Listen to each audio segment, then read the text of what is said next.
You may be seated.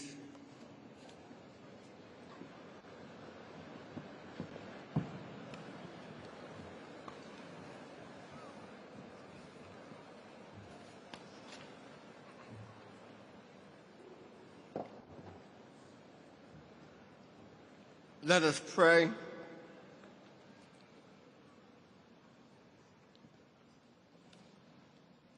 Most gracious and loving God, you are the giver of every good and wonderful gift.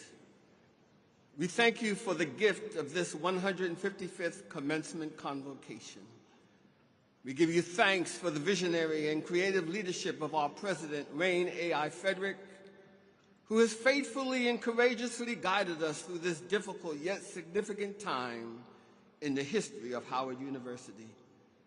We give thanks for our Board of Trustees, administrators, and staff whose efforts during these challenging times have made a great university even greater. We give thanks for our faculty, for their commitment to excellence, and for what they have poured into the minds and hearts of these soon-to-be graduates of Howard University. We give thanks for the parents, guardians, and loved ones of the class of 2023.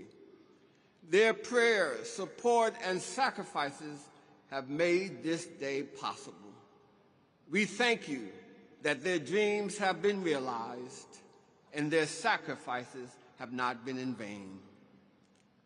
And now, O Lord, we give thanks for this courageous, resilient, and historic class of 2023.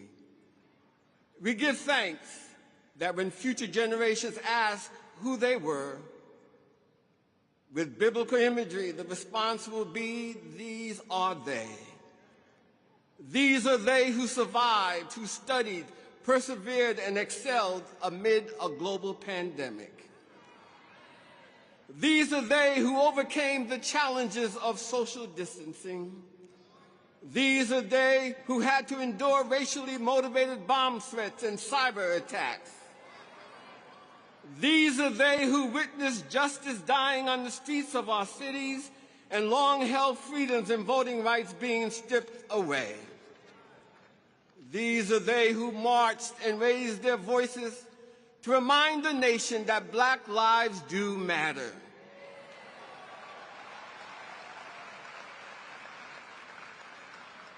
Declaring by their actions that they are determined to make this nation and the nations of your world what they never have been, but still must be.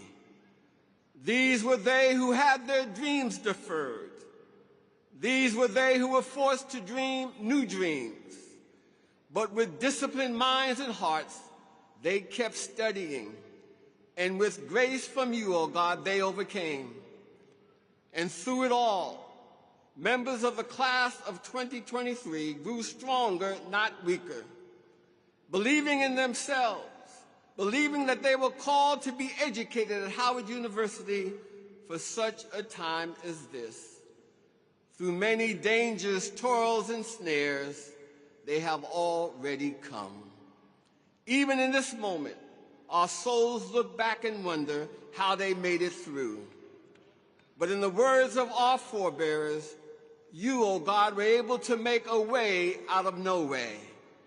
And in rightful recognition, the 46th President of the United States of America, Joseph R. Biden, is here to bear witness to this remarkable achievement.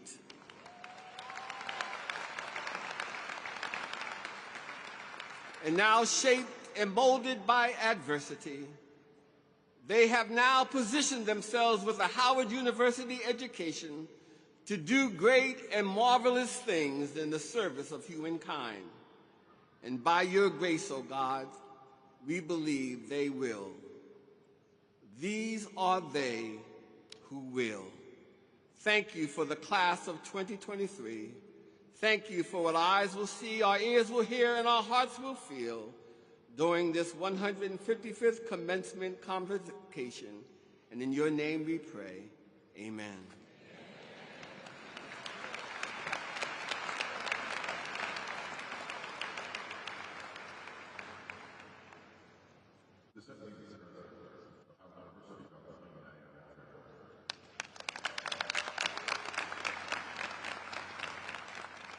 Good morning and welcome to the 155th commencement convocation of Howard University. I'm going to throw a little bit of an audible here. I'm going to ask the president of HUSA, Jordan Allen, to come to the podium to give you very brief, unprepared remarks. So I'm asking her for forgiveness before I ask her for permission.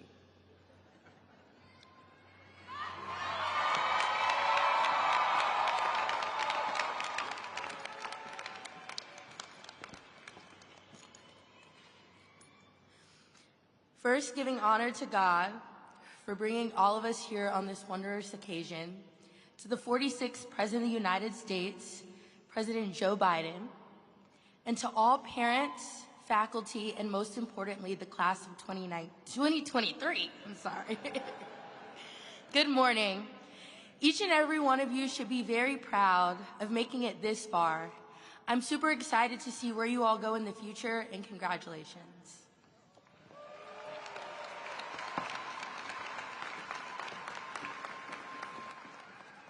While I know we were all excited to be back on the yard for our first full capacity commencement since the pandemic, we are grateful for the opportunity to utilize the beautiful Capital One Arena literally down the street from our campus. The weather forced us to call an audible, but it is always good to have strong partnerships on a professional level and friendships on a personal level. So I want to take a moment to thank Ted Leonsis and the Monumental Sports and Entertainment team for their support in relocating today's commencement. What you've done today is a true act of service for our graduates and our university, so thank you, Ted. I also want to take an opportunity to thank the university staff for turning this all around on such short notice.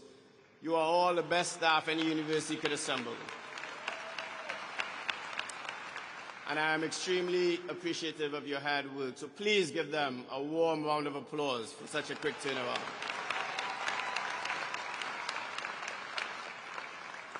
And speaking of our graduates, with the class of 2023, please stand so that we can give you the appropriate applause.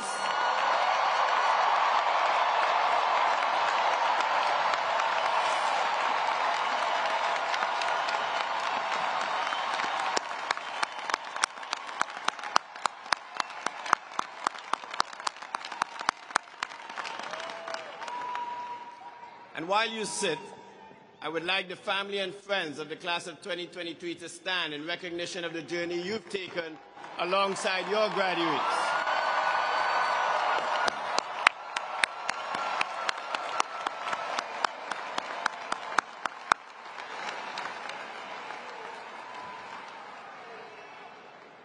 There's a lot that goes into graduating a class, so let us also show our appreciation for the staff and the administrators who have been essential behind the scenes, helping the university develop its new normal today. We continue to our faculty members, and we'll do that again today. And as has been a tradition during my presidency, I believe that it is important for us to recognize that we have the most illustrious faculty in the nation. So with that in mind, let us give profound thanks to our distinguished faculty, professors, and lecturers who have shaped so much of your education. Thank you, and would the faculty stand?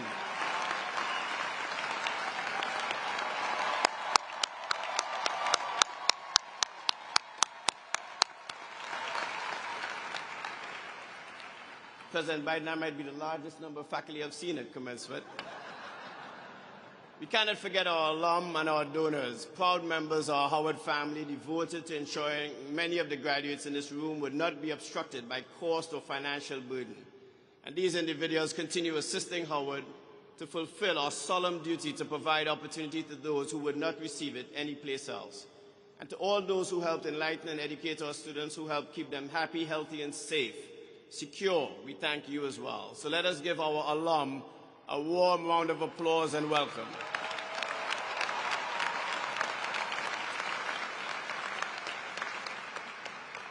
On a personal note of privilege, I want to thank my wife for her unrelenting support and for being an incredible mother to our 2 children.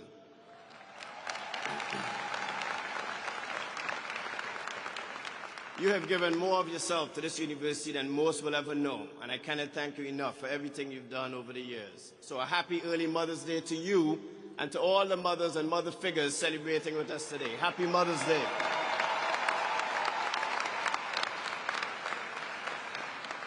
In his 1965 commencement speech to Howard University, President Lyndon B. Johnson said the following: "American justice is a very special thing, for from the first, this has been a land of towering expectations.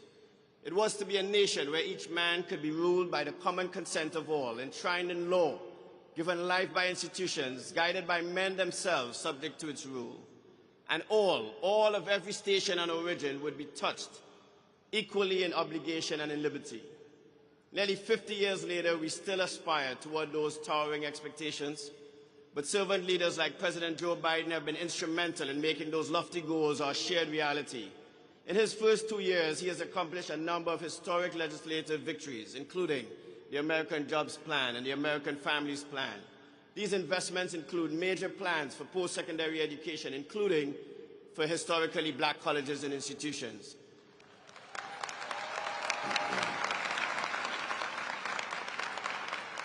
Bridging that education gap is crucial to our future, and it is heartening that President Biden and his administration do not just understand it, but are actively doing something about it.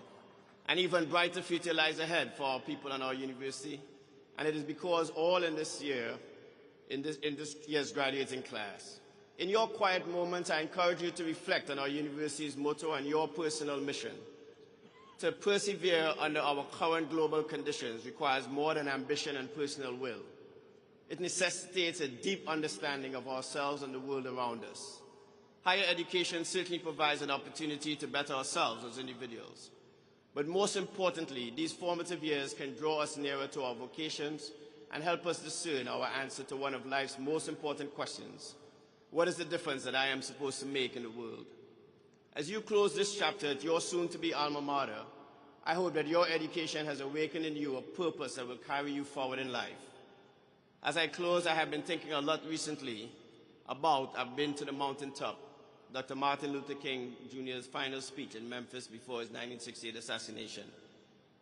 Just a couple of weeks ago, I had the opportunity to speak at the University of Tennessee Health Sciences, and as part of that event as a visiting professor, I had the awesome and humbling opportunity to visit the Civil Rights Museum.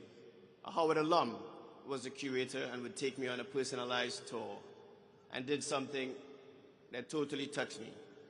One of Dr. King's greatest orations, I find it sometimes gets lost among his other iconic speeches. I visited that Lorraine Motel recently, as I said, and got a bit of that historical context firsthand. She allowed me to stand on that same balcony where Dr. King stood. And with tears rolling down my face, it made me realize that apparently on that day, Dr. King had been feeling ill in the lead up to the speech, sending Jesse Jackson and Andrew Young ahead to deliver the message. But upon reaching the venue where the speech was scheduled, they called back to Dr. King and encouraged him to come address the masses, knowing they'd draw the best out of him. And the rest, as they say, is history. Dr. King's conclusion to that speech that day has been since deemed prophetic. "We've got some difficult days ahead," he said, "but it doesn't matter with me now because I've been to the mountaintop. And I don't mind. Like anybody, I would like to live a long life, and longevity has its place, but I'm not concerned about that now. I just want to do God's will. I pray to have many more days ahead of me, and I will forever be an active member of this Howard family. But as Dr. King said it doesn't matter with me anymore, because this university will begin a bright new chapter under the stellar leadership of Dr. Ben Vincent III at the helm this fall on September 1st. So let's give him a round of applause.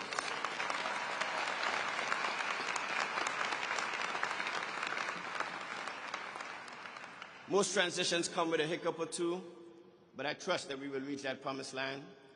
And we will get there not just because of the university president or the faculty or even the students, but as one collective body, all striving to do what is necessary to continue pushing Howard forward. And that starts with amplifying each other's humanity and leading with love. So congratulations once again to all the graduates for earning their degrees, and congratulations to our Howard community for making this day possible for so many deserving students. HU! Congratulations to the class of 2023.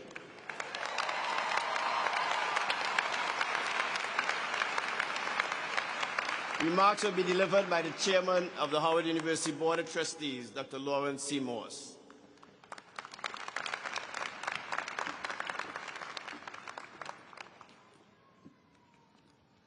Good morning. President Biden, students and alumni, administrators, faculty and staff, family and friends. It is both a privilege and a pleasure to be with you on this joyous occasion and to welcome you on behalf of the Howard University Board of Trustees.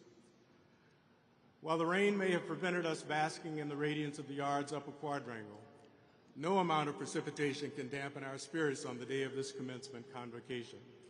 Not only is it wonderful to gather once again with so many in our extended Howard University community, but the class of students whose graduation we've gathered to celebrate deserve nothing short of the fullest extent of our enthusiasm.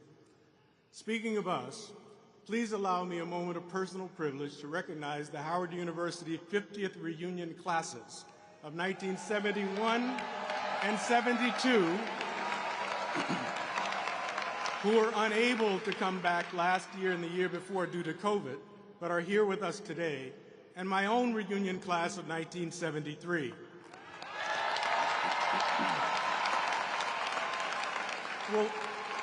Will all members of the combined classes of 71, 72, and 73 who are in attendance please stand and be recognized?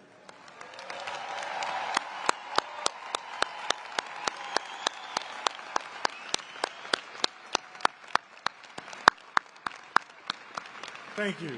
Thank you.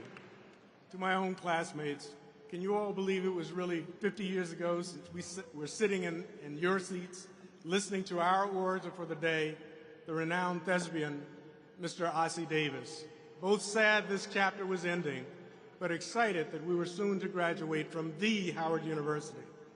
As I look at this year's graduates, I'm reminded why so many of us have remained steadfast in our support of Howard through the years, and how our efforts as the Board of Trustees seek to advance the future of the university. Days like these are essential for connecting our university's extraordinary past with its equally vibrant future. Friends, this campus has evolved in innumerable ways since we once roamed Douglas Hall and crammed for exams in the Founders Library. But I'm delighted to tell you that the spirit undergirding this university remains unchanged. The class we celebrate today, the magnificent class of 2023, has demonstrated grit and determination, and above all, a sincere love for the Mecca. Many, if not all of you, started this journey in a completely different world.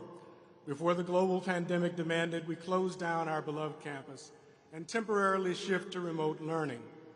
Between Zooms and FaceTimes, group texts and direct messages, you did whatever it took to continue your educations and make it back here to your shared home. For your efforts, not only are you experiencing the first full capacity commencement convocation since 2019, you're soon to receive the distinct honor of being alumni of this distinguished and storied institution, alongside so many others in attendance today. Please give yourselves a warm round of applause.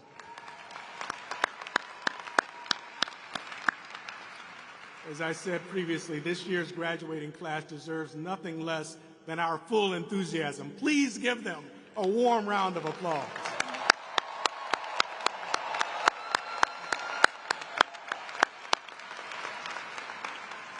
The perseverance you've all shown in reaching today's commencement only validates your readiness to make a positive impact on your communities locally, nationally, and around the globe. Howard University graduates are trailblazers by definition, guided by our core values: excellence, leadership, truth, and service. For generations, our venerated alumni have proven what is possible with an education from this university. And as you prepare to join our ranks, please keep in mind that future generations of Bison are looking to follow in your footsteps. Never forget that once Howard becomes your home, it will continue to serve as one for the rest of your lives. The Mecca will always be a place of return for you, both with respect to the physical boundaries of her campus and in the spirit of belonging that members of the Howard family carry with us, no matter where we are in this country or around the globe. When you encounter challenges and resistance to your life's mission, you need only look homeward to remember what you have already overcome. Before I end, I must recognize our great 17th President, Dr. Wayne A.I. Frederick, as he prepares to depart his post in September of this year. Dr. Frederick, the near and long-term outlook for Howard University has never been brighter, thanks to your extraordinary leadership of our alma mater over the last 9 years. It has been both a privilege and a pleasure working alongside you for the betterment of Howard University. And on a personal note, I will miss your daily presence on campus, as no doubt will the university. While we're eager to welcome Dr. Vinson over the coming weeks and months, please know that you have left an indelible legacy, one that cannot be duplicated.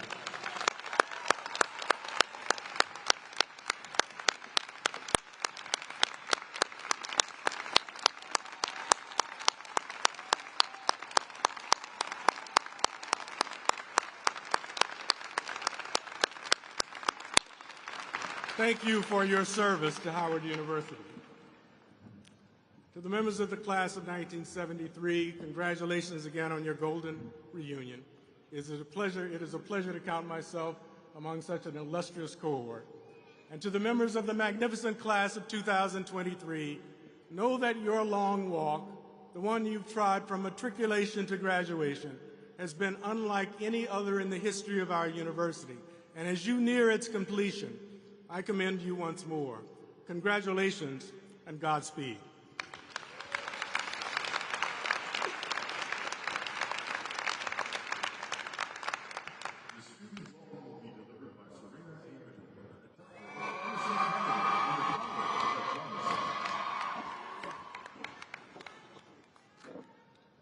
Good morning, President Joe Biden, President Frederick, distinguished guests, esteemed faculty and staff, family and friends, and of course, the graduating class of 2023.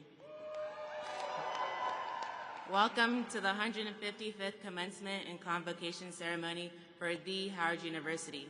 It is my honor to stand before you today, not just as the president of the College of Pharmacy student body, but also a member of this graduating class. While our journey to Howard vary greatly, we all share one thing in common: the desire to pursue excellence in education, which will equip us with the tools to embark upon a future distinguished by success. Growing up, I had the privilege of living overseas and experiencing many different cultures and experiences. And while I forever cherish those experiences, it was not always easy to navigate relationships and find my place. However, once I walked through the doors of Chauncey I. Cooper Hall and saw all the other students with the same desire to excel, I knew I was on the right path. I knew I'd found my place. Coming to Howard allowed me to find me. I found my voice and my passion. I appreciate Howard because it has always celebrated and embraced the idea of differences. Differences are valued and respected, and our shared desire to learn even as we struggle together created a bond that prepared us to meet challenges on the next phase of our lives head on. This journey has tested us literally and figuratively. There were many times when we doubted ourselves, even maybe questioned if we would succeed in our relative programs. There were many times we got the results we want. There were many times we didn't get the results we wanted, even after putting hours upon hours of studying. If you don't get the results you want, keep aiming for success and keep showing up for yourself every day. In the words of the late, great Kobe Bryant, we all have self-doubt. We don't deny it. But you also don't capitulate to it. You embrace it. Thank you to the graduating class of 2023 for being a pillar of support and accountability for your classmates. No matter where you're from in this world, we are all able to come together, standing side by side, supporting each other through every exam, presentation, and meltdown. To make it here today.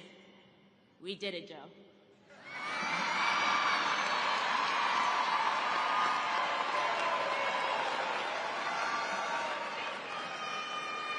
Thank you to Howard University faculty and administration for teaching us what it really means to be a bison, excellence in truth and service. Thank you to our family and friends for your support, because without you, none of us would be here today. I also want to give a shout out to all the mothers and mother figures here with us today. Happy Mother's Day.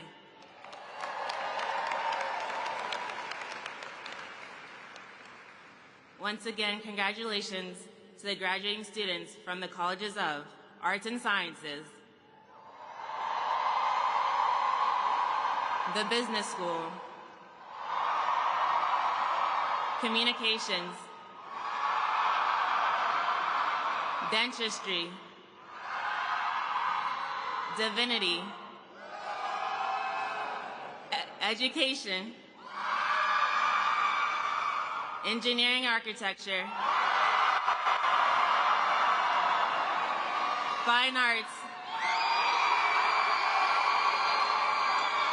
the Graduate School, School of Law, College of Medicine, Nursing and Allied Health, Social Work, and last but certainly not least, Pharmacy. Class of 2023. HU.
Vice Chair Leslie Hale, please present the Honorable James E. Clyburn.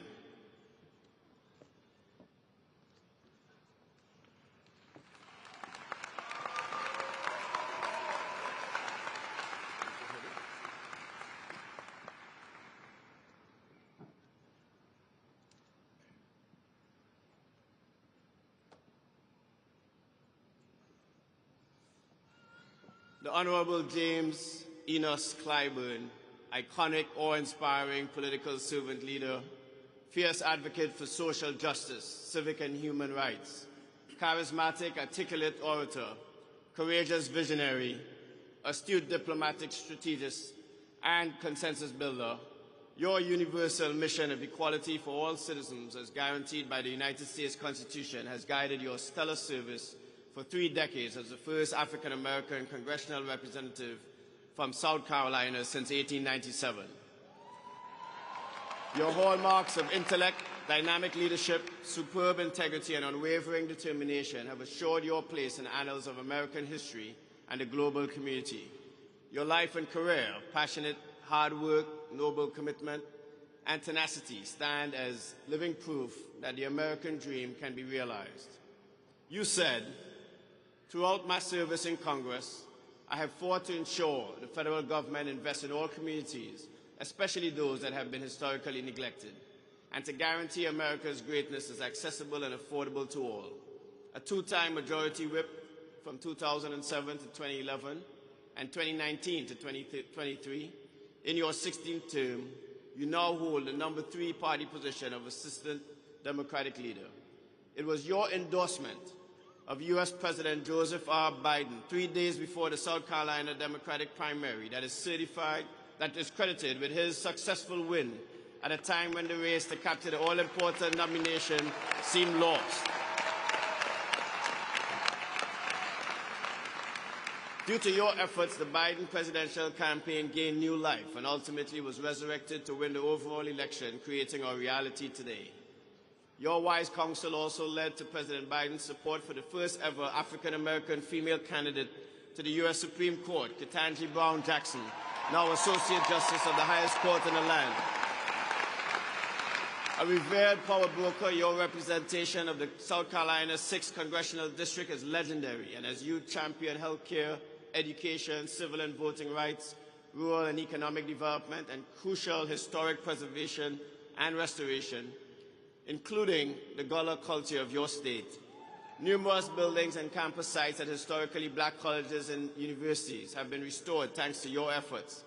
You supported the National Defense Authorization Act for fiscal 2023, which includes authorizing more than $110 million for HBCUs and $14 million for community projects in your 6th district. A native of Sumter, South Carolina, you credit the nurturing support of your civic-minded activist parents for your solid foundation of family, faith, and success.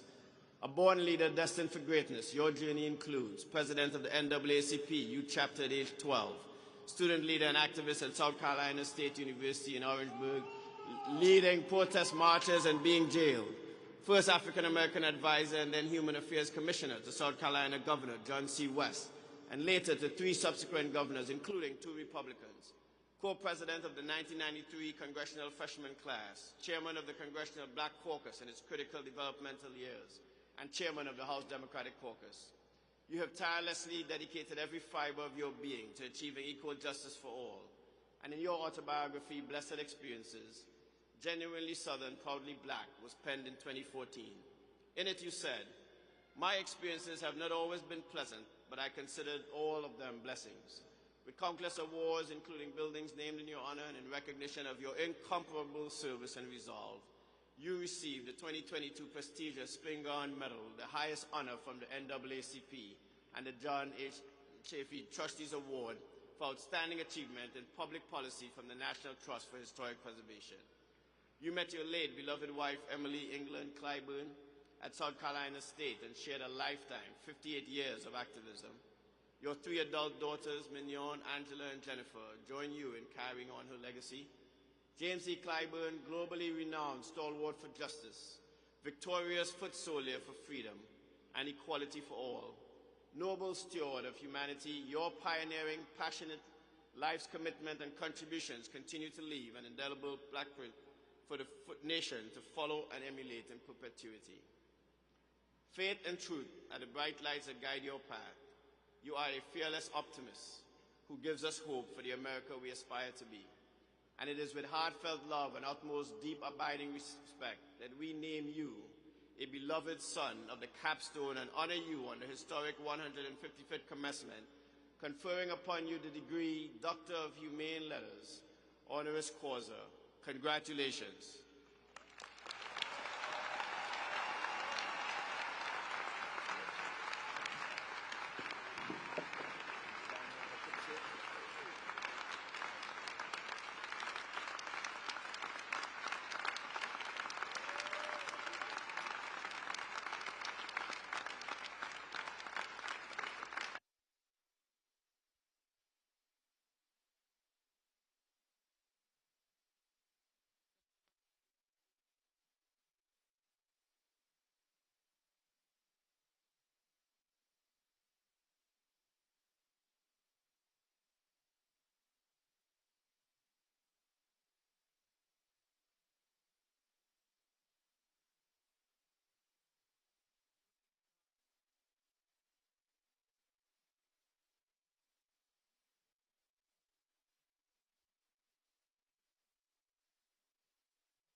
And you doubled down with another $10 million that you gave in 2021 to support the Grace Grant Endowed Fund.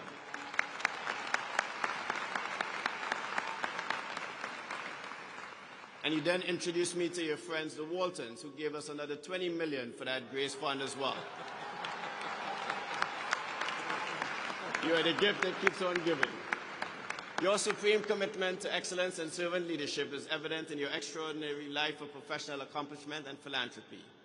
Duke University was where you got your start, graduating summa cum laude and Phi Beta Kappa before moving on to the University of Virginia School of Law, where you met your wife.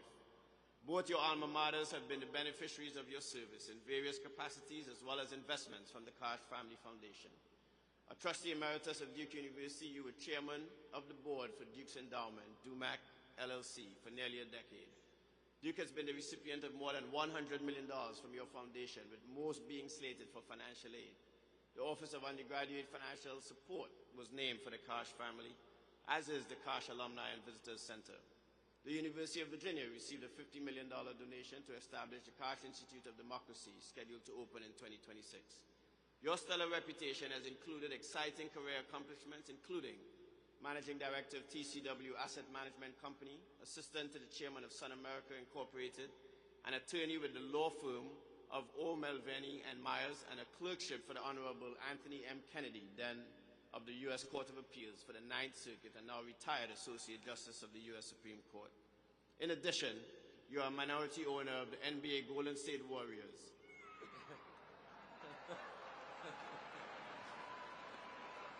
And an avid rock and roll memorabilia collector who owns the rights to the Beatles movie A Hard Day's Night and co-owns the rights to Help. You and Martha are the proud parents of 3 adult children who have been raised to embrace the Karsh family philosophy of philanthropy to benefit this nation and the world. Bruce Akash, esteemed financial titan, you are an incomparable pioneering leader in philanthropy and life. Your humanitarian servant leadership and phenomenal success and achievements have created an immeasurable benefit to millions of people. The world is a better place because you graciously share your unique talents and gifts. Howard University is elated to name you a beloved son of the capstone. You are an outstanding exemplar of our cherished core values: leadership, excellence, truth, and service. And so it is with utmost respect and heartfelt gratitude that we honor you on the historic occasion of our 155th commencement, conferring upon you the degree Doctor of Humanities, honoris causa. Congratulations.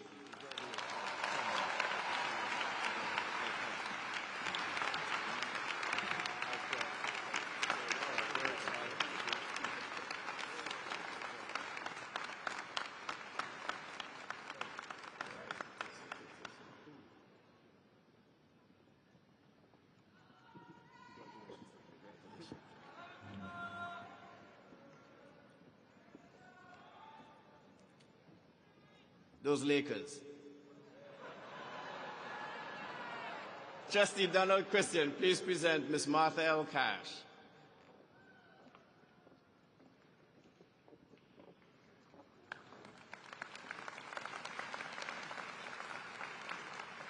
Martha L. Cash, magnificent, creative, humanitarian, innovative philanthropist and entrepreneur, pioneering, resourceful community, health and social services activist. You give fresh new life and meaning to President John F. Kennedy's quote, "To whom much is given, much is required."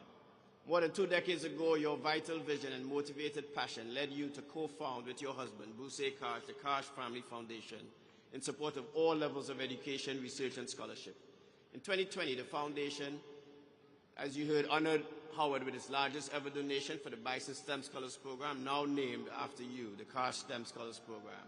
The success of the program's mission to increase the number of underrepresented students earning a PhD or combined MD-PhD in a STEM discipline has been transformed and solidified for generations to come with your generous gift. A portion of the gift also created the Lomax KIPP scholarships to provide a debt-free college education at Howard with financial aid for graduates of KIPP, the Knowledge is Power program, a nationwide network of top-performing public charter schools in undeserved communities. Lomax KIPP scholarships are named in honor of Michael L. Lomax, the CEO and president of the United Negro College Fund, who introduced you to Howard and the HBCU's valuable contribution to the global society. And I believe Mr. Lomax is here today, so if he can stand so that we can recognize him. The Cash Family's Foundation support of HBCUs will be a motivating example for other major charitable organizations to reach beyond the current purview and expand opportunities for giving in similar ways. Impressed with the university and its mission of excellence in producing servant leaders in all disciplines, the Cash Family Foundation made another historic gift, as I mentioned, to support and expand the Grace Grant Program launched in 2014. Graduation, retention, access to continued excellence, allowing more students who receive the maximum Pell Grant amount to matriculate and graduate on time. You said, Bruce and I are excited to support Howard University's Great Grant Endowed Fund, which offers an extraordinary opportunity to change the lives of incredibly talented students. We are investing in the next generation of great leaders. An active national board member of the KIPP Foundation, you are an attorney, co-founder of the Los Angeles architecture design firm Clark & Cash, and have used your expertise in extensive work with nonprofits. Your substantial support to KIPP included chairing the KIPP Social Public Schools Trustees and successfully leading multi-million growth campaign in Los Angeles, among several other initiatives. A graduate of the University of Virginia and the University of Virginia Law School, you co-chair the bicentennial Honor the Future campaign for the University of Virginia, and you are a trustee emeritus of the University of Virginia Law School Foundation, where you and Bruce have invested millions of dollars in support of the pursuit of a just and equitable society. Martha L. Cash, influential, dynamic philanthropist, beloved humanitarian, and superb community activist leader, you are an awe-inspiring role model to be lauded and emulated. Howard is proud to name you a daughter of the capstone. Your vision for an educated, just society wherein youth can achieve the American dream mirrors our cherished core values of leadership, excellence, truth, and service. It is with heartfelt respect and deep abiding gratitude that we humbly honor you on the historic occasion of our 155th commencement, conferring upon you the degree Doctor of Humanities, honoris causa. Congratulations.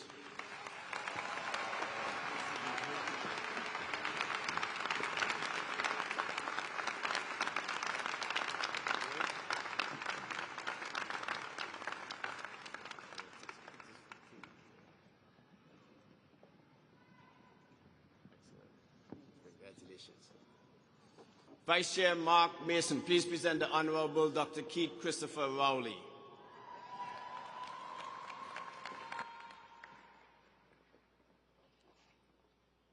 The Honorable Keith Christopher Rowley, renowned social and political leader, pioneering statesman and scholar. Esteemed scientist, your noble vision, stellar intellect, and dynamic servant leadership have propelled you throughout a lifetime of illustrious achievements as you serve the more than 1.5 million citizens of the Republic of Trinidad and Tobago as Prime Minister, the first Tobagonian and seventh in the history of your country. You led the People's National Movement to victory in the general election of 2015 and won re-election in 2020. For more than 3 decades, you have been a member of the House of Representatives for Diego Martin West in the Parliament of Trinidad and Tobago. Since 1981, you have been a major player in the political arena of your country. Most notably, you have continued to strengthen the partnership between Trinidad and Tobago and the United States through our shared interests in many areas, including security, energy, education, agriculture, and the arts. During your tenure as chairman of the Conference of Heads of Government of the Caribbean Community, CARICOM, you have emphasized this important partnership as well as the deeply rooted ties between the two countries, with numerous native-born West Indians living and contributing to the health and wealth of the United States and vice versa.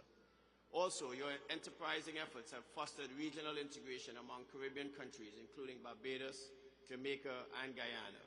Well-versed in the history of the Caribbean and the Americas, even before the United States became an independent nation, you often impart lessons of little-known facts about the relationship in your speeches and conversations. The Republic of Trinidad and Tobago has experienced welcome growth. Government policies implemented to promote diversification, investments, and tax incentives for small business have increased the rate of economic growth. Energy reforms are also at the heart of your goals. The National Gas Master Plan promotes renewable energy sources to lessen the country's dependence on fossil fuels and encourages private investment to explore new gas and oil resources. During your tenure, quality education has also been a strong priority with increased school funding as well as more opportunities for vocational training. Under the School Improvement Project, you renovated and upgraded facilities nationwide. Likewise, the number of community centers has expanded with a number of projects within the Diego Martin community you represent. And such centers are crucial to the lifeblood of the citizens, with more than 40 open throughout the country since your first term in office. Infrastructure and healthcare have been central to the well-being of your constituents with improved roads, better access to transportation, upgraded water and sewage systems, and expanded medical care. Your exemplary handling of the COVID-19 pandemic has been heralded for saving lives and lessening the overall spread as much as possible thanks to your quick and incisive actions. A native of Tobago raised in humble beginnings by your grandparents, you credit your upbringing for the values and integrity that mark your character today. Before entering the political arena, you distinguished yourself as a scientist, earning a Bachelor of Science degree in Geology and Geography from the University of the West Indies, Mona, Jamaica, a Master of Science degree in Volcanic Stratigraphy from University of West Indies, St. Augustine, and a doctorate degree in Geology, specializing in geochemistry. Besides being a volcanologist, you are also known as a masterful storyteller. Your autobiography, Mason Hall to Whitehall, was written and published after you first became Prime Minister. Dr. Keith Christopher Rowley, we proudly name you a beloved son of the capstone. Your steadfast progressive activism, visionary, purposeful dedication, and passionate commitment to humanity are the hallmarks that have marked your phenomenal servant leadership of the Republic of Trinidad and Tobago. Howard University celebrates your living legacy of achievement and applauds you as a shining example of our cherished core values: leadership, excellence, truth, and service. You have encouraged me to establish an Eric Williams Endowed Chair at Howard University in Caribbean Studies, and that is something that in my post-retirement I will continue to pursue. It is with utmost respect and heartfelt gratitude that we honor you on the historic occasion of our 155th commencement, conferring upon you the degree Doctor of Letters, honoris causa. Congratulations.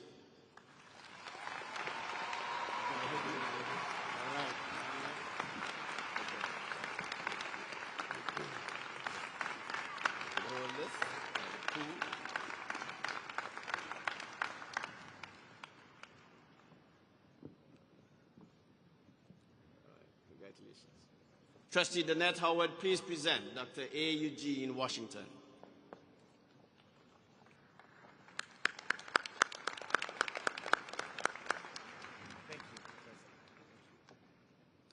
I think I've awarded 60-something honorary degrees. I don't think I've ever awarded one to somebody happier to receive one than Dr. Washington. Dr. A. Eugene Washington, illustrious, globally renowned clinical and medical educator, astute and accomplished administrator, resourceful and productive researcher and healthcare innovator. The magnitude of your magnificent career of more than 30 years in the field of medicine and education has broken barriers and shattered the glass ceiling. Your historic place in the annals of this nation was established through your exceptional leadership at 3 major health systems, where your visionary efforts have transformed and propelled each entity to new levels of excellence and service. In your current role as Chancellor for Health Affairs and the President and Chief Executive Officer of the Duke University Health System, you have crafted a one-of-a-kind strategic plan to move toward clinical improvements beyond medical care alone. In concert, you also spearheaded a coalition of public and private partnerships to launch Healthy Durham 2020, a foundational component of the Strategic Community Impact Plan, SCIP. With Duke Provost Sally Kornbluth, you co-led the creation and launch of a university-wide effort to elevate and sustain excellence in the sciences, which birthed Duke Science and Technology. Duke University President Vincent E. Price said, Gene Washington's tenure will be remembered as among the most consequential periods in the history of Duke Health, both in its achievement and for its exemplary demonstration of leadership in moments of challenge. Your unsurpassed pioneering leadership further includes Vice Chancellor of Health Sciences at the University of California, Los Angeles, UCLA, Dean of the David Geffen School of Medicine, Chief Executive Officer of the UCLA Health System, and Distinguished Professor of Gynecology and Health Policy at UCLA. At the University of California, San Francisco, you were Executive Vice Chancellor and Provost for 6 years, Chair of the Department of Obstetrics, Gynecology, and Reproductive Sciences, co-founder of UCSF's Medical Effectiveness Research Center for Diverse Populations, serving as Director until 2005, and also co-founder of the UCSF Stanford Evidence-Based Practice Center, serving as its first director until 2002. At the Centers for Disease Control and Prevention, your work on the prevention and control of sexually transmitted diseases and research on women's health significantly shaped and improved national guidelines of care. You are a universal thought leader and staunch authority advocate for the complete academic modernization of health systems that will result in advanced models of education, research, clinical care, and community engagement. Your illustrious career continues to raise the bar and set new models for servant leadership as you champion best health outcomes and innovations to better train our future leaders in medicine. A UCLA colleague said he is a deep and tireless optimist who can wrestle the silver lining out of even the darkest cloud. Gene has proven the strongest leaders combine a deep moral conviction and an unwavering commitment to excellence with genuine human warmth, compassion, and humor. A native of Houston, Texas, the youngest of 5 children, to a minister, father, and homemaker mother, you credit the nurturing support of family and community your parents fostered as the foundation of your core values, which set your path for achievement and service, and remain your compass to this day. Throughout your career, you've been recognized for your optimism, energy, and humility, avoiding the spotlight of self to emphasize the overall team and organization collaborative efforts, while steering others to take up the mantle of leadership. After completing undergraduate studies here at Howard University, you graduated from the UCSF School of Medicine in 1976 and completed residency training at Stanford University. You earned graduate degrees at both UC Berkeley and Harvard Schools of Public Health. In 1997, you were elected to the Institute of Medicine of the National Academy of Sciences and served on the Executive Committee of the IOM Governing Council, among other executive board affiliations. You and your wife, Maria, the proud parents of 3 adult children, son Brooks and 2 daughters, Carolyn and Erin. A. Eugene Washington, beloved son of the capstone, dedicated humanitarian, your pioneering, inventive spirit, creative intellect, superb integrity, and motivated commitment have guided you to set a standard of excellence in medicine, health, and service that will light the path of those to come for generations. We applaud your activism, insight, and fortitude, the hallmarks of your stellar achievements in life. It is with utmost respect and loving gratitude that we most humbly honor you on the historic occasion of our 155th commencement, conferring upon you the degree Doctor of Science, honoris causa. Congratulations.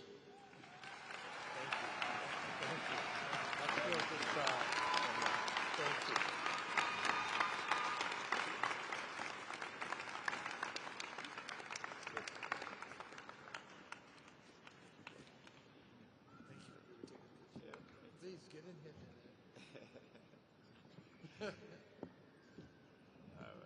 Congratulations. Thanks again. Trustee Minnie Baylor Henry, please present Ms. Benery Pratt Wiley.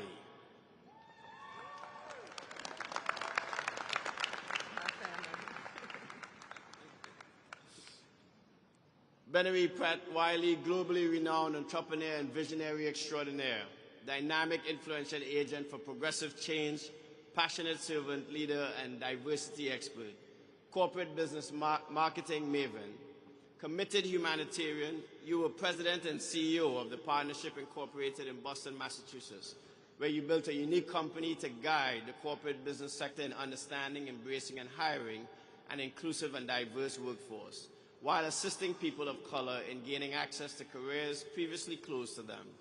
At the helm of the partnership for 15 years, you breathed new life and perspective into the company founded in the 1980s, which resulted in overwhelming success of working with more than 300 partners and assisting more than 4,000 African American professionals in gaining employment and leadership development in the corporate world. Your unparalleled efforts and passionate contributions fostering diversity and mentorship have forever improved the very fabric of business and society in this nation and beyond. In 2019, your son Pratt Wiley was chosen as president and CEO of the partnership. You remain dedicated to the core values of servant leadership and are now principal of the Wiley Group, while serving as a corporate director and trustee for several companies. In reflection, you said the partnership impacted the lives of literally hundreds of thousands of professionals of color in the city. An ardent proponent of finding one's passion, you mentor and advise others to create not simply a better life for self, but to build community in addition to one's profession in order to leave a lasting legacy as you have so humbly accomplished. In future recognition of your expertise and talents, President Joseph R. Biden has appointed you to serve on the Presidential Advisory Commission on Advancing Educational Equity, Excellence, and Economic Opportunity for Black Americans.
supreme servant leader whose work continues to benefit America and the global community, forever improving lives in perpetuity.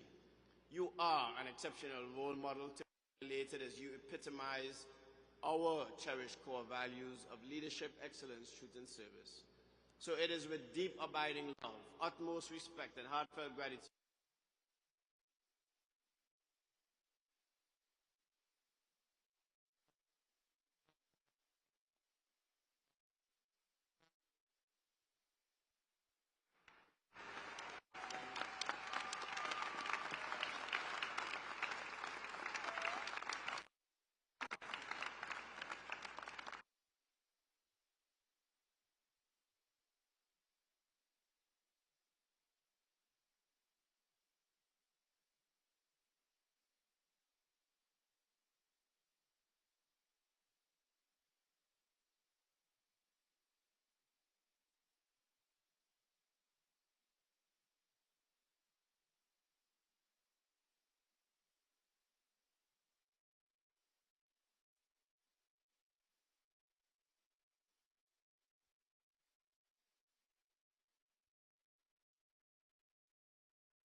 confirmation of more women and racially diverse attorneys to the federal bench, totaling 68 black.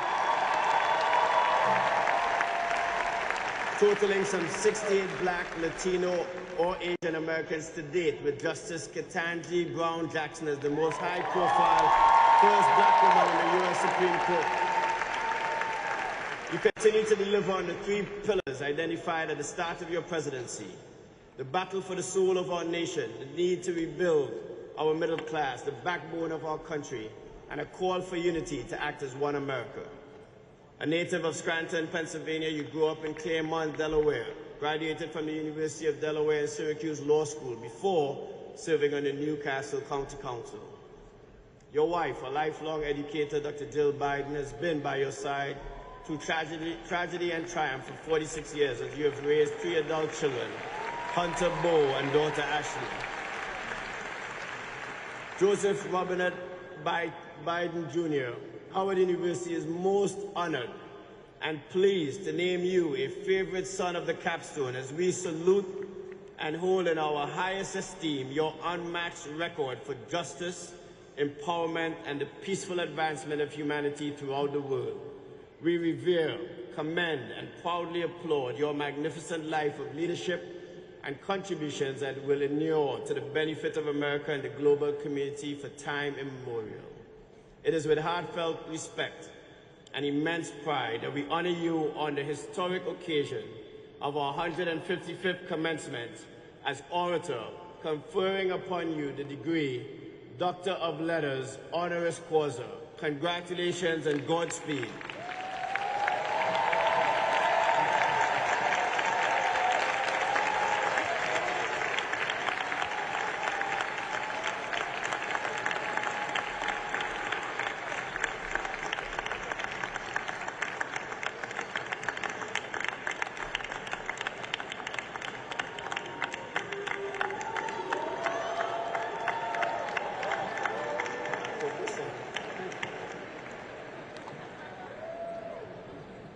Thank you, Mr. President, for that introduction. Dr. Morris, thank you for the incredible honorary degree. And thank you, President Frederick, for the invitation and for your leadership of your alma mater. Serena, student body president, College of Pharmacy, class speaker.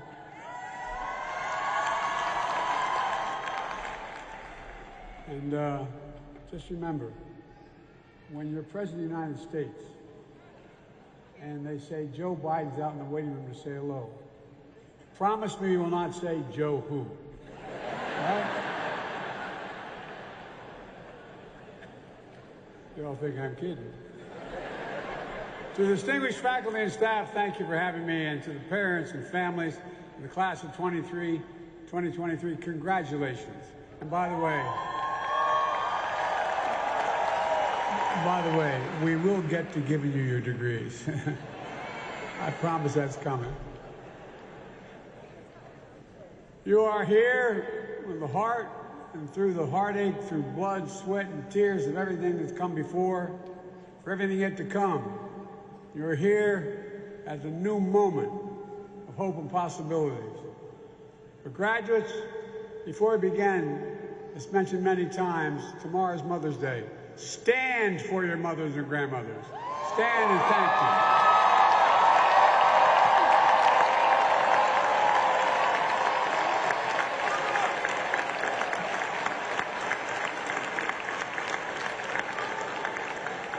Where I come from, moms rule.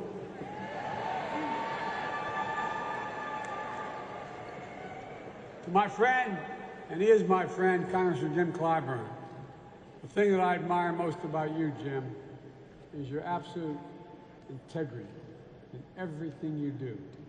In everything you do. This is a man of honor. I attended South Carolina State University's commencement as Jim received his degree he earned 60 years ago, but never got a chance to receive it in person. Jim, it's an honor to join you here today and receive an honorary degree from this great university. And it's truly special to join fellow honorees, Prime Minister Raleigh. Prime Minister, I didn't know you were so talented. I just thought you were a foreign policy, Latin American guy. We got to talk. All kidding aside, thank you for being a strong partner in the Caribbean and for addressing climate change and supporting democracies across the Western Hemisphere. I'm also honored that there's a person here today, Dr. Tony Allen. He's president of my home state, BCU, Delaware State University, where I got politically started.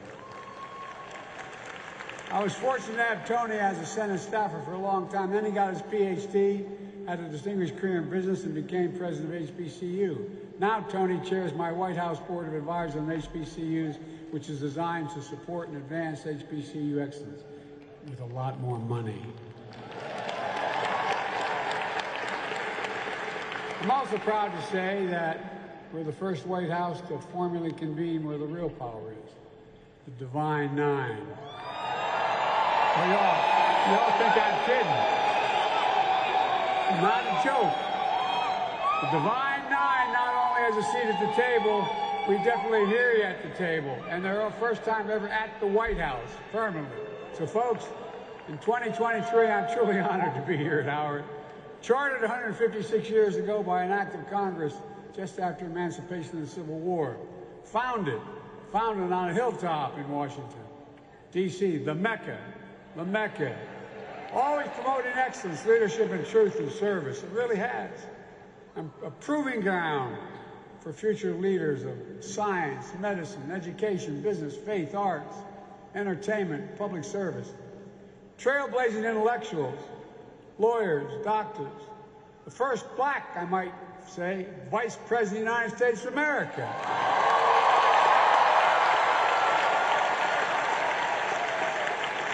I'll say that again. Kamala sends her love, and she sent a clear message that today I have the privilege, she points out, of speaking at the real HU.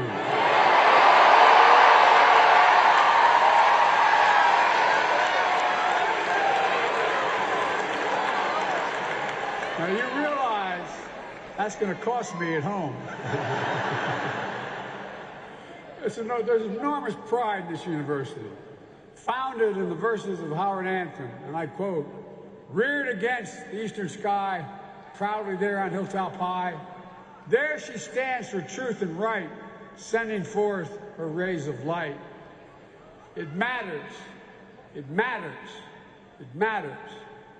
We're living through one of the most consequential moments in our history, with fundamental questions at stake for our nation. Who are we? What do we stand for? What do we believe? Who will we be? You're going to help answer those questions. Let me take you back to January 2009. I stood in Wilmington, Delaware, on the train station of Amtrak, carrying my folder, waiting to be picked up by a guy named Barack Obama. The first black man elected president of the United States. I was there to join him as vice president on the way to the historic inauguration in Washington. A moment of extraordinary hope, but also as I stood there, and this is the God's truth, I couldn't help think about another day I stood there. It wasn't much more than your age. I just got out of law school. I'd gone to work for a big firm, but my state, because of when Dr. King was assassinated, my city parts were burned to the ground. We had a very conservative governor. He stationed a National Guard at every corner with drawn bayonets for 10 months.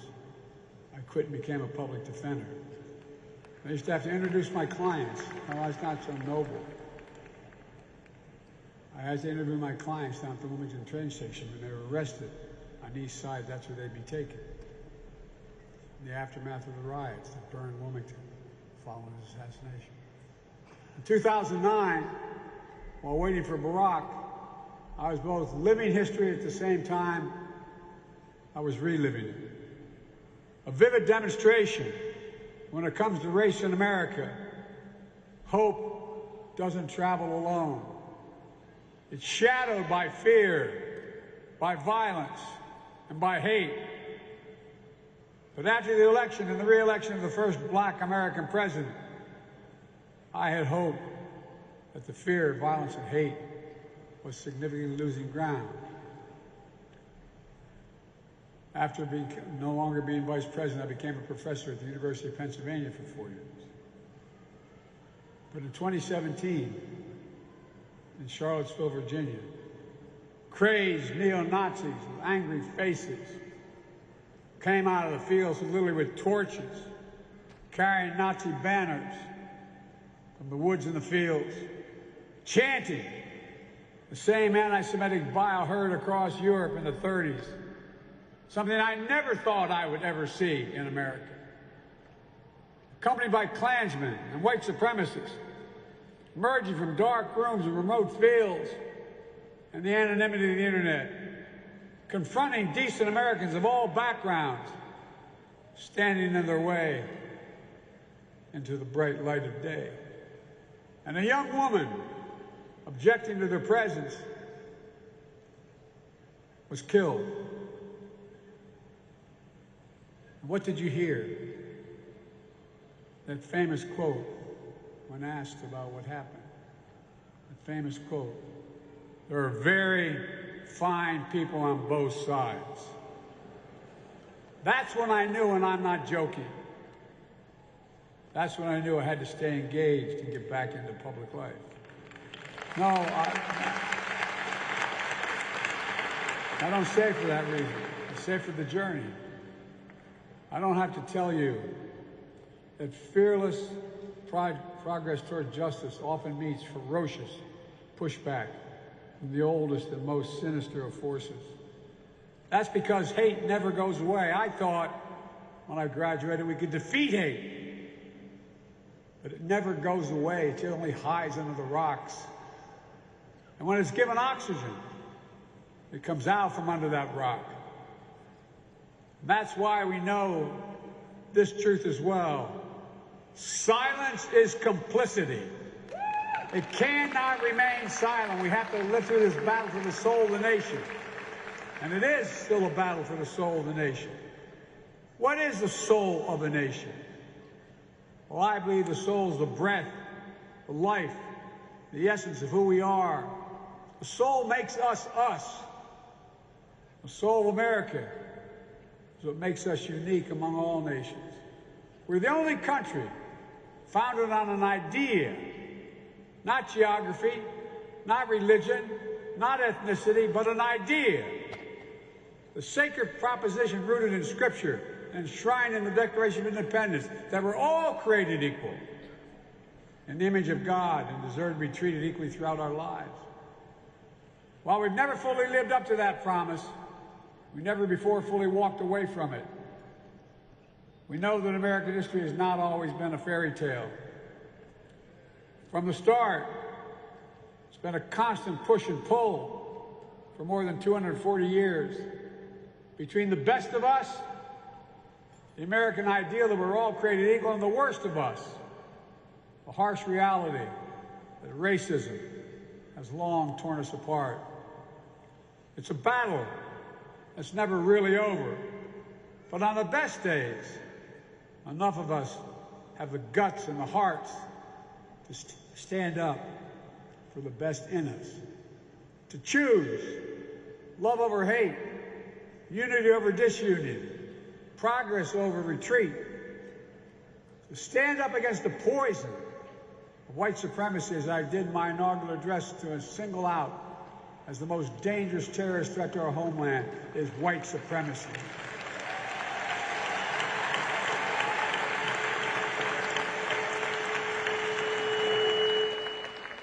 And I'm not saying this because I'm at a black HBCU.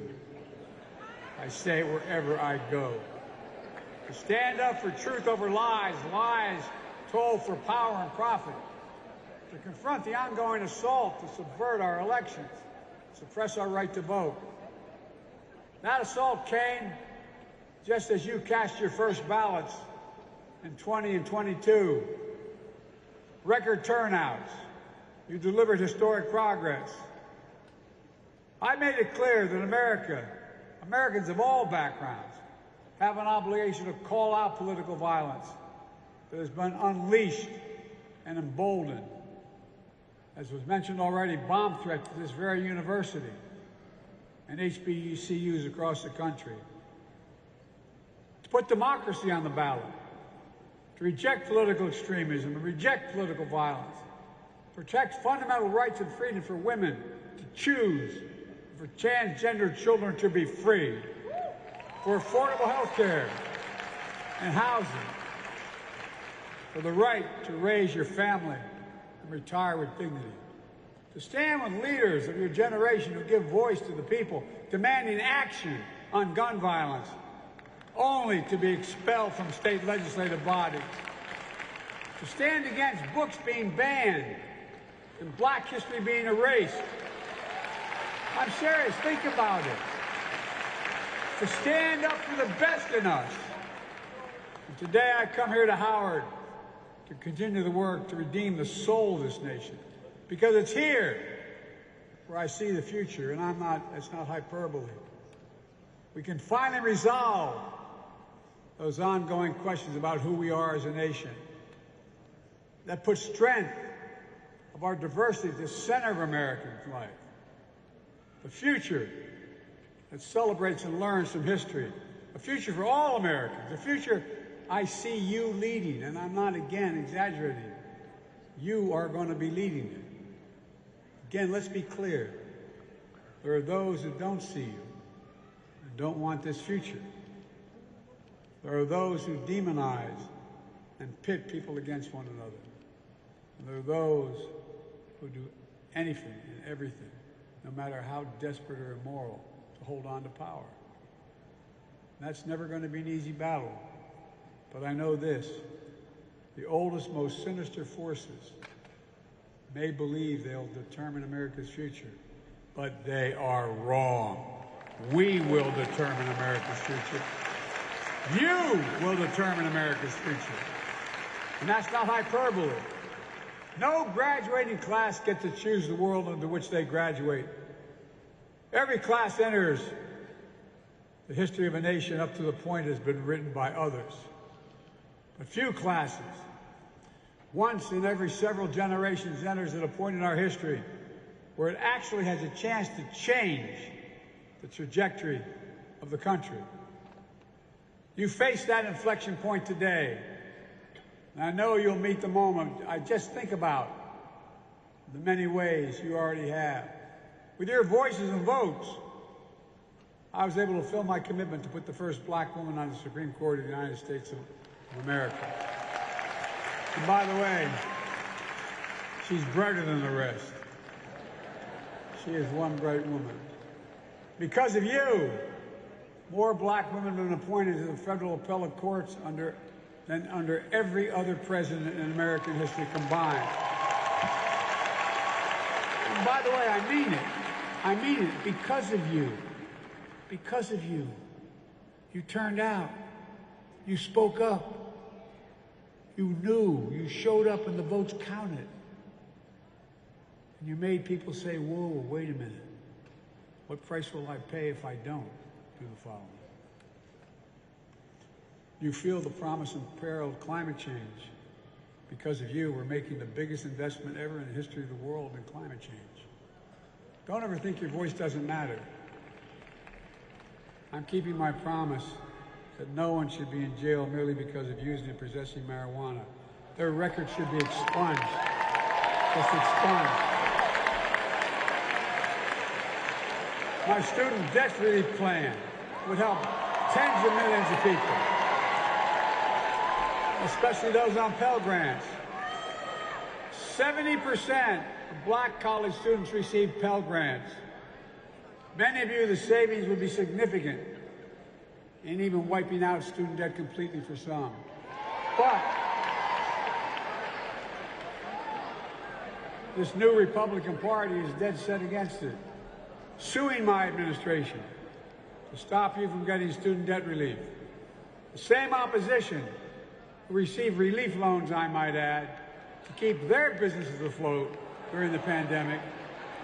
Members of the Congress worth thousands, even millions of dollars, most of which didn't have to be paid back. Yet, they say it's okay for them, but not for you. I find it outrageous. To reduce your student debt service payments when you graduate, we're also ensuring that no one with an undergraduate loan today or in the future will have to pay more than 5% of discretionary income to repay their loans, down from 10, and in 20 years is gone. Republican officials are fighting that as well. But I'll always keep fighting for you, and many others will, and many in the Republican Party as well will fight for you. So we also know there's more to do. Because of your power, we took the most significant law on gun violence. We passed it, most significant law in 30 years. But we will not give up. I got the assault weapons ban passed 30 years ago, and we're going to pass it again. We must pass it. There's more to do on police reform and public safety. During the State of the Union, I asked the rest of the country to imagine having to talk to their children, their families, like your families had to talk to you. It's about your security. It's about your dignity. It's demeaning and degrading and deadly when you have to stand there and say, when you're stopped, turn the interior light on. Put both hands on the wheel. Don't reach for your license. What in the hell's going on? No. Think about it.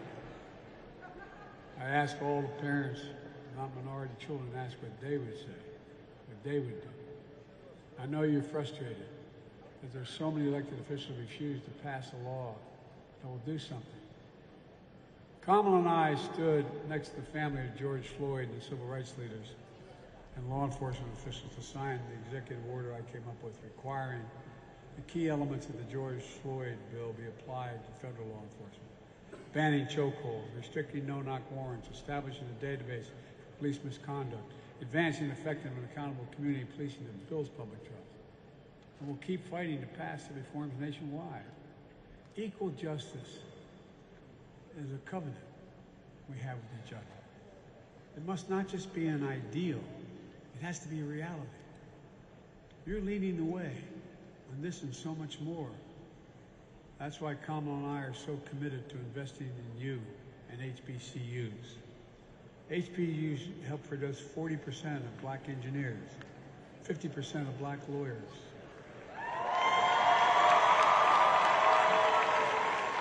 70% of black doctors and dentists. 80% of black judges. Look, we see HBCU excellence in every day with staff at every level of the White House and the administration. Because I decided when I was elected, I promised I was going to have my administration look like America. But we all know that HBCUs don't have the same endowments and funding as other major colleges and universities. For example, denying the opportunity to build and fund research labs that will lead to new technologies and good-paying jobs. That's why I asked them, we've invested $6 billion in counting in HBCUs, including to create new research and development labs that prepare students for jobs of the future in high-income fields from cybersecurity, engineering, biochemistry, healthcare. Standing here, I think the last time I came to Howard with President Frederick and others was in my final year as Vice President, to host the Cancer Moonshot on campus, because you're leading the way. You're the scientists, the doctors, the advocates who will bring and do big things like ending cancer as we know it, and even curing some cancers, which we're on our way of doing. You're the diplomats and global citizens making democracy work for people around the world. Lawyers defending our rights, artists shaping our culture. Fearless journalists, this is real though, this is what you're doing. Fearless journalists and intellectuals pursuing the truth and challenging convention. You're the leaders of tomorrow, but it's coming on you really quickly. Because of you, I see a future we can finally move away from the narrow and cramped view that the promise of America is a zero-sum game. If you succeed, I fail.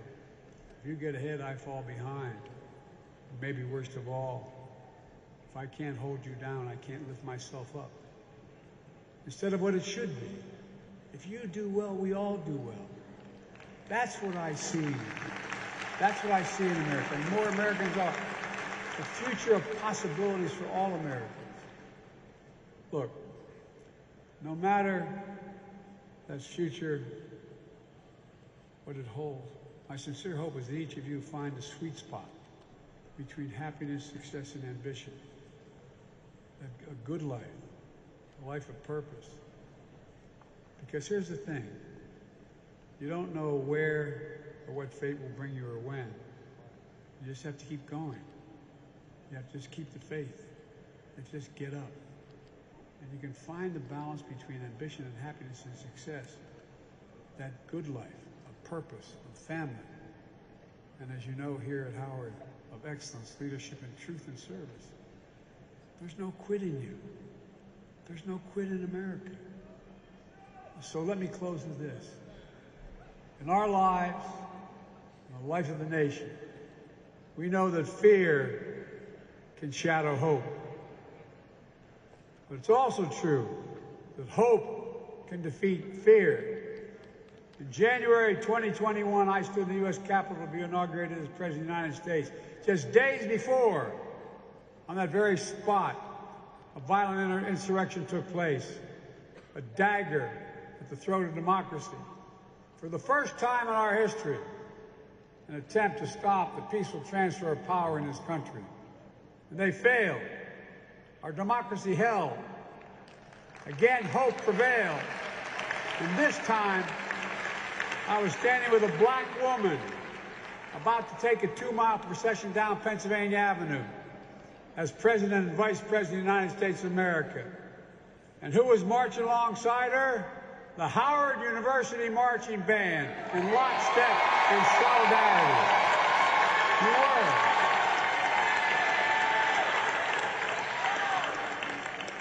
I give you my word as a bride. Class of 2023, you're the reason I'm so optimistic about the future. And I give you my word, I really mean it. You're part of the most gifted, tolerant, talented, best educated generation in American history. That's a fact. And it's your generation, more than anyone else's, will answer the questions for America. Who are we? What do we stand for? What do you believe? What do we believe? What do we want to be? I'm not saying you have to share this burden all on your own. The task at hand ahead is the work of all of us. But what I am saying is, you represent the best of us. And that's the God's truth. You represent the best of us. Your generation will not be ignored, will not be shunned, will not be silenced. So on the hilltop high, keep standing for truth and right, and send your rays of light. Congratulations to you all. We need you. God bless you, and may God protect our troops.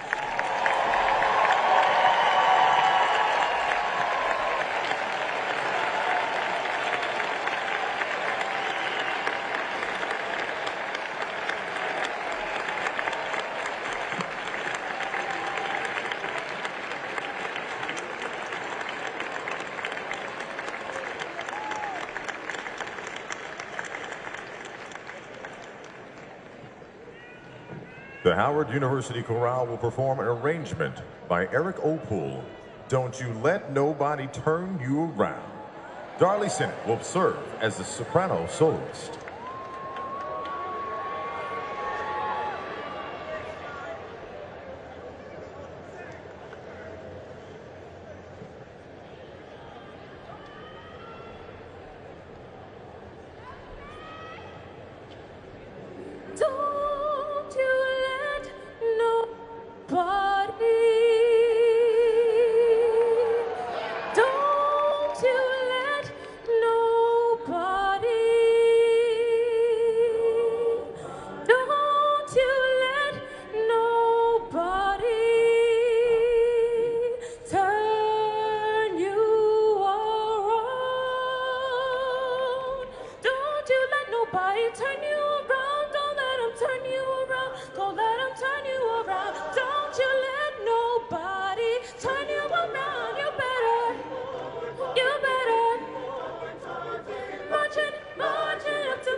Gospel